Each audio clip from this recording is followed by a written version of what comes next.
Hi everybody, Patrick Lerouge here with Evolve Restorative Therapy.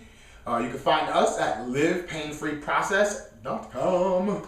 So today's gonna be a fun one because I just got back from Long Island and it took a whopping 4 hours because the LIE is the LIE. It doesn't move. So what I did was I got out of the car after my 4 hours and I felt pretty good. And my wife got out and she's like, "Oh, my back is killing me." Oh, and I was like, "Oh, what did I do that she didn't?" And then I realized, as I started backtracking, what I did was I did specific things to make my back fine for a 4-hour drive. So that's what I want to share with you today. How to last a long driving trip with no back pain. But this is a little bit more of an advanced tactic due to the fact that you have to have body awareness and mindfulness working at the same time. You have to learn how to contract muscle tissue in a sequence, as well as be mindful enough when to turn it on. Because if you do not, if you wait for pain to happen, you're never gonna really be out of pain. You're just gonna maintain that pain. You have to get to it in advance and get things to move in the opposite direction of tightness.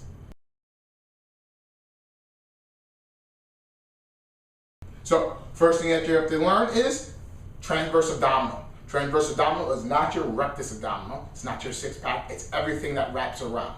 You have to learn how to contract that. So you're literally gonna be blowing your air out and holding that contraction for a second while getting your lats to kick in as well and locking that in place while getting your upper glute to turn on. Getting that to turn on, lat to turn on, this to turn on is going to make a block from here, from the mid part of the body down, which now solidifies your body and solidifies your spine. And then you're gonna get your hamstrings to start turning on, which is now going to connect the circuit from your knees all the way to your mid back. And then your back is now protected. Your back is consistently protected from the bumps, from the jarring. But now, this is where the mindfulness comes in. Because now you're no longer standing, you're sitting. And I have a tendency to sit close to my wife like this and drive like this or like this. So you have to know your body awareness and your mindfulness. So me sitting like this, I had to do it more because this side of my body is contracting more. Every bump that I hit, this side contracts more. So I had to learn how to readjust myself consistently, put myself over myself, blow all my air out. So I'm blowing all my air out, contracting my transverse abdominal, locking in here. And then I would push my elbows into the chair and push it back to turn on my lats.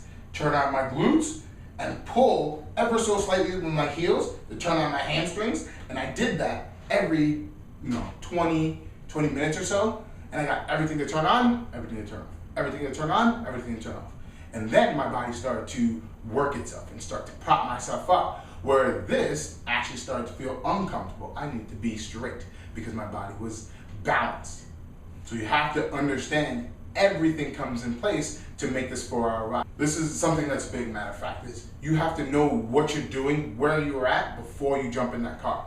Because if you are hungover, if you are exhausted walking into the car, you're never gonna get all this stuff to work. So you have to be hydrated, you have to have everything under control before getting in the car to make this technique work. But if you do it consistently enough and you stay ahead of that curve of pain, you will definitely be pain-free for your car ride. And once you do that, you're gonna be on top.